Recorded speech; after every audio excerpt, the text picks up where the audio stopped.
Okay,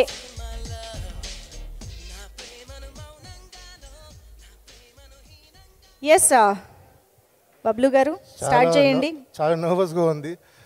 first thing రాజు గారికి, సుకుమార్ గారికి, Randy గారికి, మాస్టర్కి, బాలాజీ అన్నయ్యకి, సీనన్నయ్యకి, చిరంభయ్య అందరికీ థ్యాంక్ యూ దిల్ రాజు గారు, thank you so much.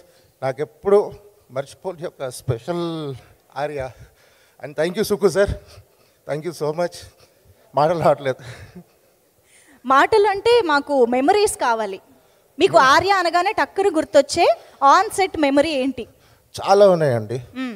Especially నాకు చాలా ఫ్రీడమ్ ఇచ్చారు సుకుమార్ సార్. ఎలా అంటే సీన్ ఇచ్చి బబులు ఇది చేద్దాం, ఎలా చేద్దాం, నీ ఇష్టం, నువ్వేం చేస్తావు చెయ్యి, నాకు ఫన్ రావాలి, డిఫరెంట్గా ఉండాలి. సరే సార్ అని చెప్పేవాడు. ఇది చెయ్యి సార్, ఇలాగా సార్ పడుకొని నాగిన్ డ్యాన్స్ చేస్తా సార్, అబ్బా బాగుంది చెయ్యి.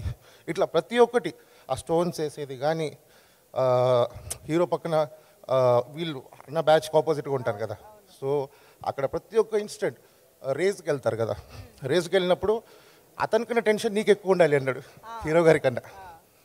సో ఎట్లా చేయాలి సార్ అర్థం కాలేదు అన్న. చేతిలో కోక్ బాటిల్ ఉంది, అప్పటికప్పుడు స్పాట్లో సార్ అర్థం కావట్లేదు ఏం చేయాలి. ఆయన హీరో గారు పరిగెడుతున్నారు, బట్ నీ ఫేస్లో టెన్షన్ కావాలి, నువ్వేం చేస్తావు, నొక్కేస్తా సార్, నొక్కేసి ఇట్లా చాలా ఉన్నాయి, ఒక్కటి కాదు ప్రతిదీ.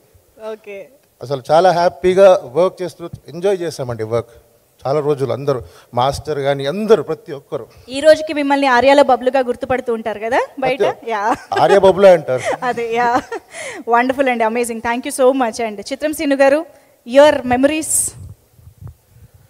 ఫస్ట్ మాట్లాడమంటే కొంచెం